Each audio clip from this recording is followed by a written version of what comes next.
V studio danes prihaja gostja, ki ni le ugledna strokovnjakinja na področju davkov, ampak tudi zavzeta občinska svetnica. V minulih 3 letih in pol je pomembno zaznamovala delo najvišjega samoupravnega organa občine v Idriji. Pa vendarle, občina niso samo občinski svetniki, uprava in župan. Današnja gostja je prepričana, da imajo občani pravico podrobno poznati delovanje lokalne samouprave in tudi dolžnost, da soodločajo pri vseh pomembnih zadevah njihovega okolja. Zakaj se mladi ne zanimajo za lokalno politiko in zakaj večina občanov še vedno verjame trditvam, da je politika nekaj slabega? Odgovore na ta in še druga aktualna vprašanja nam bo povedala gostja, ki verjame v moč demokracije v lokalnem okolju.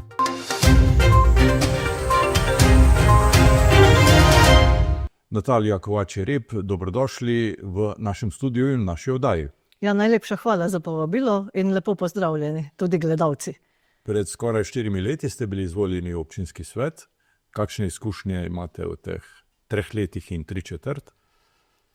Ja, če mi dovolite, bi jaz najprej predstavila našo svetniško skupino, pa mogoče tudi malo organizacijsko strukture socialnih demokratov v Idriji.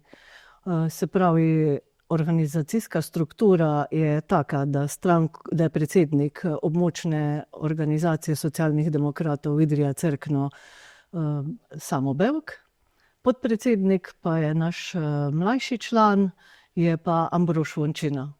Potem pa, če se vrnem nazaj na svetniško skupino, pa je vodja svetniške skupine Bojan Režun. Potem je naša dolgoletna članica Marija Pavšič iz Idrijskih Krnic, potem je Robert Šinkovec iz Kanomlje, Miranda Grof Ferjančič, velika strokovnjakinja na področju javnih financ, in jaz sem zadnja članica, ki je prišla v svetniško skupino socialnih demokratov, sem pa z področja davčne zakonodaje, mislim, da dokaj velika strokovnjakinja, posebno še na področju teh neposrednih davkov, kot so dohodnina, davek od dohodkov pravnih oseb in obdavčitve samostojnih podjetnikov, kapitalskih dobičkov. V občinski svet ste bili sicer izvoljeni na listi odgovorni za občino Idrija, potem pa ste pristopili k socialnim demokratom. Vam je to okolje sedaj ustreza? Ja, to okolje mi ustreza, ker je dejansko zanesljivo to okolje, kjer se jaz počutim suvereno. To se pravi, so te socialne zadeve in problematika občanov in občank. To lahko tudi zatrdim zato, ker se na nas in name kot občinsko svetnico izredno veliko občanov s svojimi problemi in težavami obrača. Vsak od članov vaše svetniške skupine je tako specializiran za določeno področje. Kaj bi lahko rekli, kaj je rdeča nit vašega delovanja? Rdeča nit našega delovanja je predvsem dostopnost javnih storitev vsem občanom in občankam. Predvsem, da se sliši glas človeka v Idriji, v idrijski občini, da pove, na katere težave v bistvu naleti. Da smo seznanjeni s težavami res vseh občanov in občank v idrijski občini. In to se kaže s predlogi, ki nam jih pošiljajo občani pa občanke, s pobudami, ali pa nekateri tudi povejo, kakšne rešitve bi bile možne na določenih področjih. To mene zelo veseli, res to si štejemo čast, da se na nas obračajo občani ali pa določene organizacije. No, naprimer, jaz bi če dovolite, bi povedala, da so se na nas obrnili tudi medobčinsko združenje invalidov za Idrijo in Cerkno, ker niso imeli v tem mandatu niti ene seje, na kateri bi se obravnavala problematika invalidov.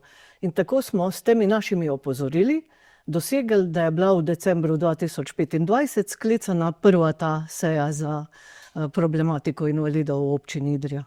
No, če si kar navežejo na to problematiko, dvigala, ki je pomembno pomagalo za invalide, ni ne v magazinu, se pravi knjižnici, galeriji, niti v mestnem muzeju.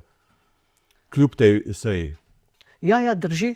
Jaz na ta dvigala opozarjam že od leta 2018, na dostopnost vseh teh kulturnih ustanov, da bi bila dostopna invalidom. Se pravi, kulturne ustanove morajo biti dostopne vsem občanom in občankam.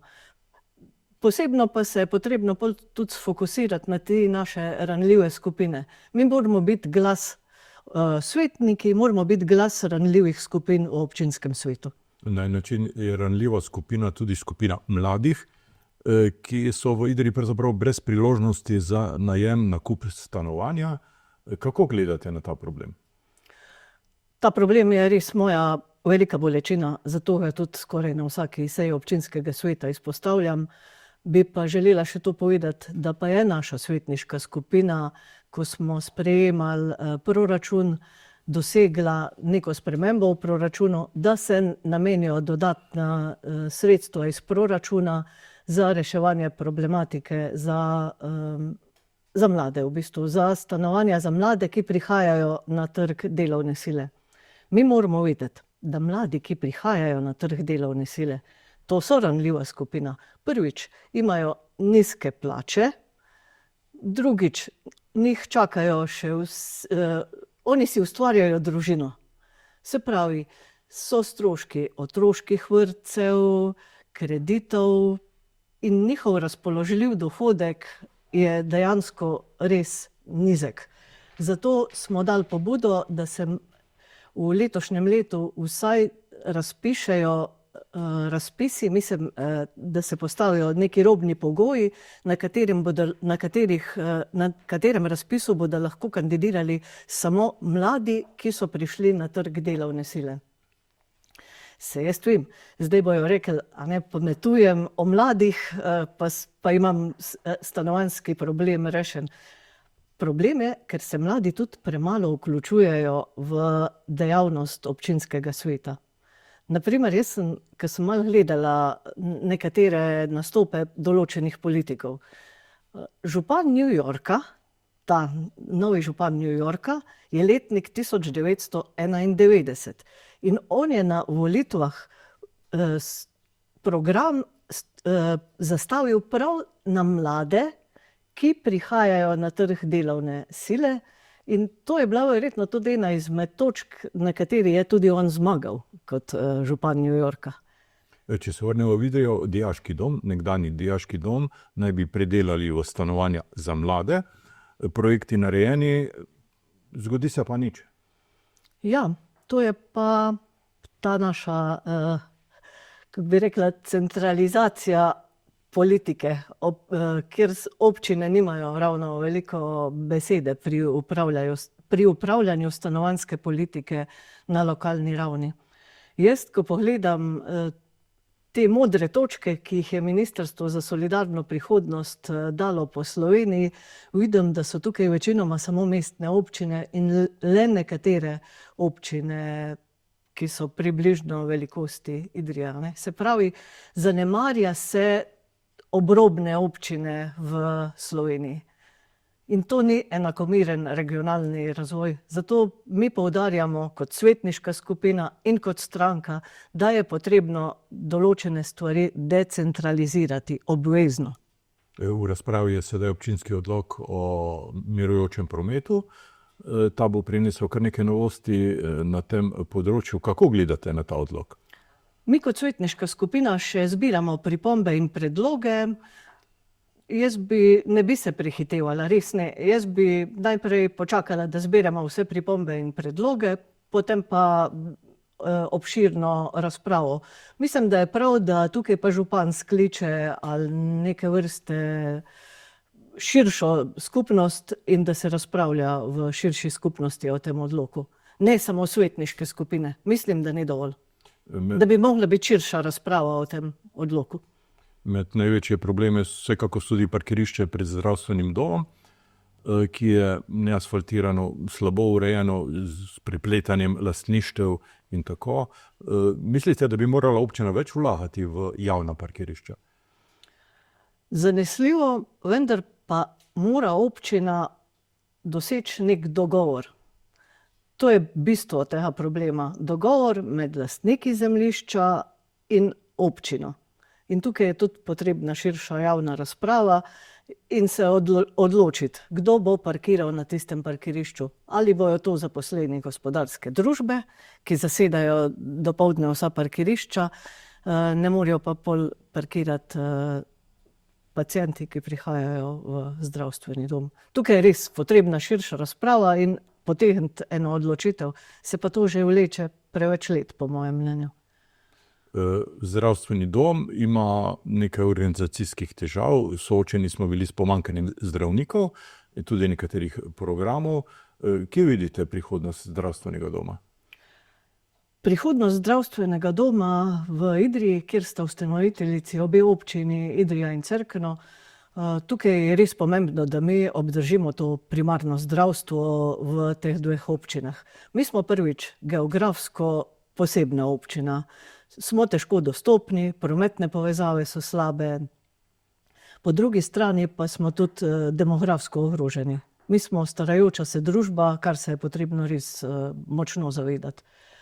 In mi moramo sprejeti ene zaveze, mislim, jaz zdaj tukaj ne govorim neke slogane, ampak zaveze, ki jih bomo pol tudi izpolnili. Se pravi, naše zaveze morajo biti ohraniti močno primarno zdravstvo v občini Idrija, dostopnost do osebnega zdravnika, zobozdravnika, ginekologa, pa še mislim, da pediater mora biti res na voljo vsem družinam na območju Idrije in Cerkna. To so res zaveze, ki jih moramo pol tudi izpolniti, če želimo obdržati življenje v naših krajih, res. Ima vodstvo tega zavoda Zdravstveni dom Idrija, dovolj politične podpore strani občine pri teh naporih, da vendarle zagotovi dovolj zdravnikov? Jaz mislim, da podporo v občinskem svetu imajo. Zdaj, mi smo tudi dali na predlog naše svetnice Mirande pobudo, da se poroča mesečno občinskemu svetu o vseh dogajanjih v zdravstvenem domu. Tako da bi mogli biti vsi občinski svetniki seznanjeni s situacijo v javnem zdravstvu pri nas, v občini Idrija in Cerkno tudi govorim. Dali ste pobudo, se je uresničila? Jaz mislim, da parkrat ni bilo poročano, zdaj pa, ko pogledamo WIP gradiva, pa med WIP gradivi je to poročanje. Gospodarski forum, ustanovitev gospodarskega foruma ste predlagali pred 3 leti. Mislim, da še ni zaživel. Ne, predlagali smo kot en posvetovalni organ gospodarstva županu. Ne, ni zaživelo. Čudi me, zakaj ne. Mislim, da bi mogel biti tukaj tudi interes gospodarstva. Jaz želim sem poudariti, občina Idrija tudi gospodarstvu zagotavlja določene storitve, se pravi otroško varstvo, osnovno šolstvo, skrb za delavne migrante z raznimi delavnicami, kjer jih usposabljajo za področje integracije tako slovenskega jezika kot določenih kulturnih navad v Idriji in v Sloveniji. Jaz mislim, da se moramo vsi tukaj zavedati, da mora biti povezava med gospodarstvom in med občino. Se pravi, občina mora zagotavljati gospodarstvu storitve, gospodarstvo se pa mora nekako obrniti proti občini, pa je tudi nekaj zagotoviti. Ker sem se pripravljala na ta pogovor, sem malo gledala, kako tudi občine drugod funkcionirajo. Pa naprimer, ravno včeraj je bila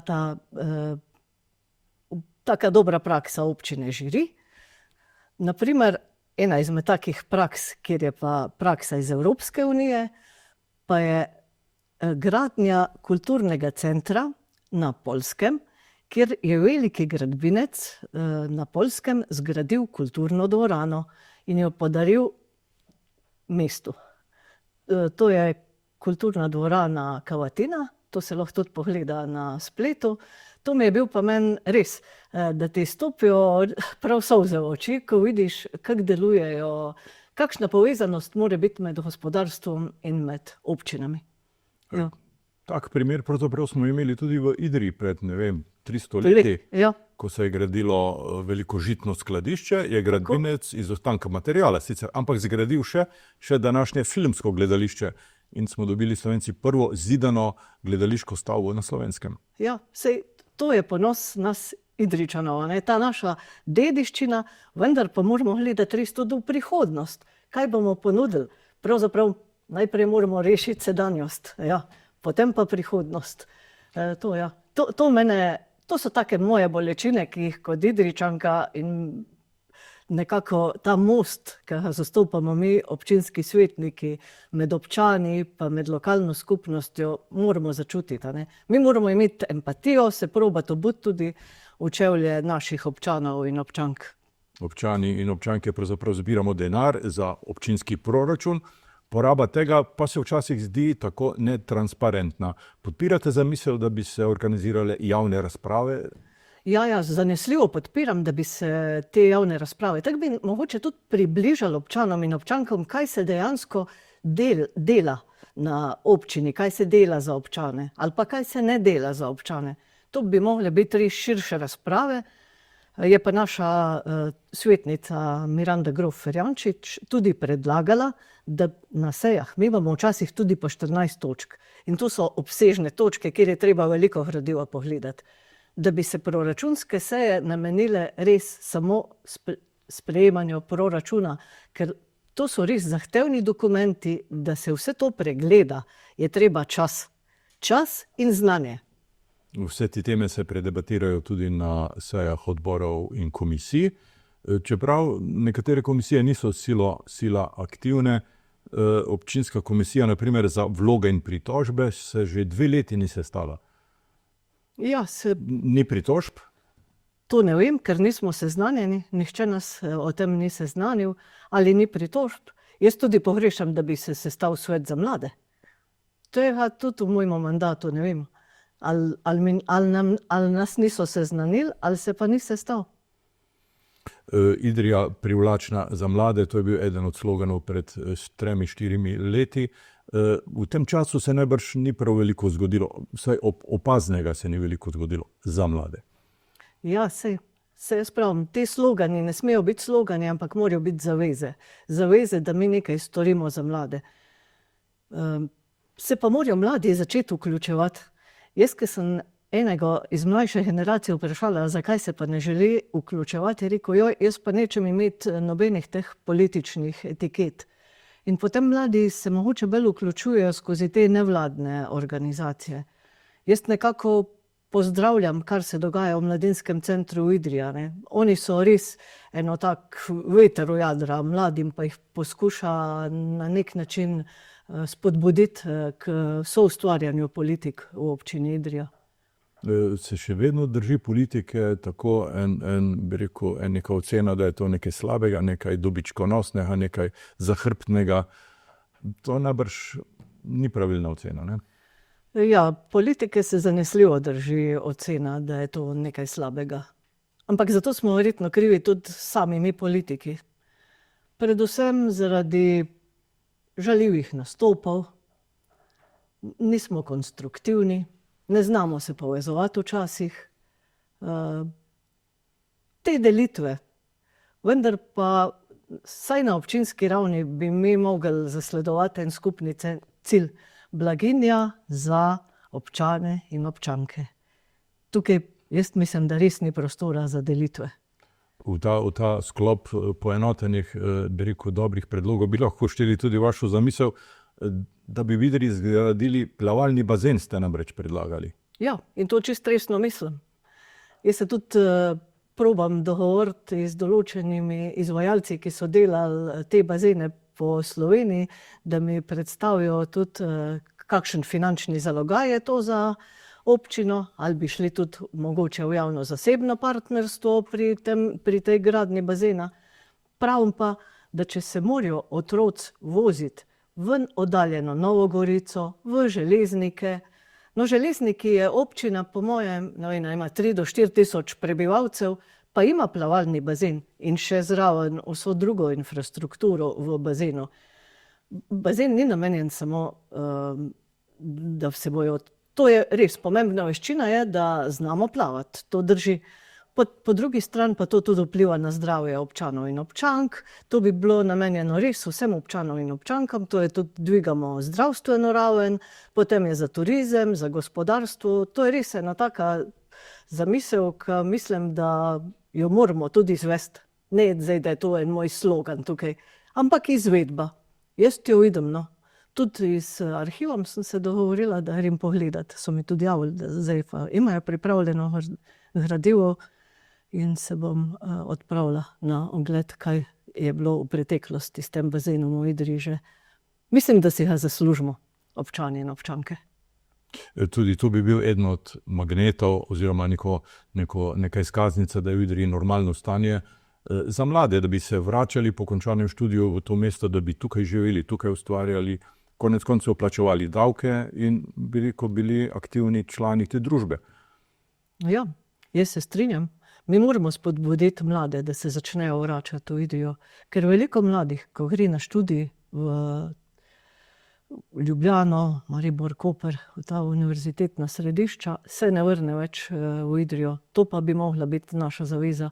Mi imamo res kvalitetno gimnazijo v Idriji, pa tudi oni opozarjajo, da se ne vračajo njihovi dijaki po končani maturi več nazaj v Idrijo. Mi jih moramo nekako privabiti nazaj. Mi imamo tudi, na primer, par zagonskih podjetij v Idriji. Zato jaz pravim, da ti pogovorni večeri, ki jih organiziramo Socialni demokrati in so izredno dobro obiskani, ti pogovorni večeri dajo neko vsebino vsem občanom in občankam in opozarjajo na probleme, na katere mogoče sploh nismo vedeli. Naprimer, ker se je pri nas oglasil minister Han, so mladi iz zagonskega podjetja opozorili na to, da se predolgo čaka na določena sredstva, ko se prijavljajo na razpise, na določene birokratske ovire, na vložke, ki jih imajo oni. Oni nimajo kot velike gospodarske družbe, na primer, celih timov, da sam skrbijo za prijavo na te razpise. Oni so mali v bistvu in vsi delajo verjetno vse. Zato je treba opozarjati na take anomalije zakonske. Imate živ stik z občani, kot ste že prej omenili. Čutite pri njih zanimanje, da bi bilo koristno vedeti več o občinskih zadevah? Ste z sistemom, načinom komuniciranja zadovoljni? Čeprav kar veliko sej na občini se odvije za zaprtimi vrati, od njih celo zapisnikov ne vodijo. Vam je ta slog upravljanja lokalne skupnosti blizu? Lokalna skupnost mora biti transparentna. Lokalna skupnost mora biti, občina in seje občinskega sveta morajo biti čim bolj odprte za občane. Sicer se seje snemajo, vendar jaz pa pogrešam, da bi bili zapisi, kaj določena svetniška. V občinskem svetu je le 7 svetniških skupin. Lepo bi bilo, da bi se strnile ene zamisli, kaj posamezna svetniška skupina pri določenih točkah na seji občinskega sveta predlaga. To bi bilo potrebno slišati, da občani vedo, kaj in v kakšni smeri deluje posamezna svetniška skupina v občinskem svetu. Kaj so njihove ideje, predlogi, pobude? Na katero od vaših odločitev ste v tem mandatu, ki se izteka, pravzaprav najbolj ponosni? Ponosni smo na ta sredstva, ki so se zagotovila za mlade za rešitev stanovanjskega problema. Jaz res upam, pa tudi bom vztrajala v občinskem svetu, da ta razpis gre v letu 2026. Mislim, da ponosna sem tudi na to, da zastopam te ranljive skupine. Res, na invalide, da so slišani, na mlade. Mislim, na marsikaj smo lahko ponosni v naši svetniški skupini. Opozorili smo tudi na razsvetljavo, na dvige komunalnih storitev, kjer mi stalno opozarjamo, da je treba te storitve zaračunavati transparentno, da bojo ti elaborati razumljivi vsem, da niso to neke sofisticirane pobude, sofisticirani izračuni, ki jih se res dejansko, mi se veliko energije vložimo, da vse te izračune preverimo. Kakšna bo Idrija čez 10-15 let, kakšno vi vidite? Jaz vedeževalka nisem, to lahko rečem. Mene res, kot sem že večkrat omenila, najprej me zanima sedanjost. Mi moramo skrbeti za sedanjost. Če bomo imeli urejeno sedanjost, potem se ni problem bati za prihodnost, jaz pravim. Jaz upam, da bomo vztrajali v Idriji, tisti, ki smo, pa da bomo še koga privabili, tudi mogoče z drugimi načini dela, kot so ti digitalni nomadi, pa da bomo nudili določene vsebine, ki bojo privabljale tudi nove občane in občanke v Idrijo in obdržali te naše mlade Idrijčane v Idriji. Natalija Kovač-Jereb, jaz vam lepo zahvaljujem za ta pogovor, za obisk v našem studiu in vam želim vse dobro. Hvala lepa. Vam, spoštovane gledalke in cenjeni gledalci, pa hvala za pozornost in seveda srečno.